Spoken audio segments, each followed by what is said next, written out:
செய்யறேன், உனக்காக என்ன வேணா செய்யறேன். ஆனா நான் என்ன செய்யணும் நீ சொல்லு. இப்ப சொன்ன பாத்தியா அது மேட்டர். சொல்ற என்ன செய்யணும்னு சொல்ற. காலையில எந்திரிச்ச உடனே எனக்கு நீ போன் பண்ணி எந்திரிச்சிட்டேன்னு சொல்லணும். ஏன்னா என்ன நீ லவ் பண்றல்ல.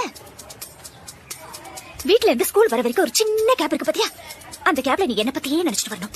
ஏன்னா நீ என்ன லவ் பண்றல்ல. டீச்சர் கிளாஸ் நடத்தும் போது நீ கிளாஸ கவனிக்க கூடாது, என்னையே பாத்துட்டு இருக்கணும். ஏன்னா நீ என்ன லவ் பண்றல்ல. ஈவினிங் ஸ்கூல் முடிஞ்சு எல்லாரும் வீட்டுக்கு போவாங்க, ஆனா நீ போக கூடாது, என் கூட டைம் ஸ்பெண்ட் பண்ணணும். ஏன்னா நீ என்ன லவ் பண்றல்ல. நைட்ல நீ தூங்க கூடாது, என் கூடயே பேசிட்டு இருக்கணும். ஒரு வேளை தூங்கிட்டேன்னு வச்சுக்கோ, அந்த கனவுல கூட நான் தான் வரணும். ஏன்னா நீ என்ன லவ் பண்றல்ல. லவ் பண்றல்ல.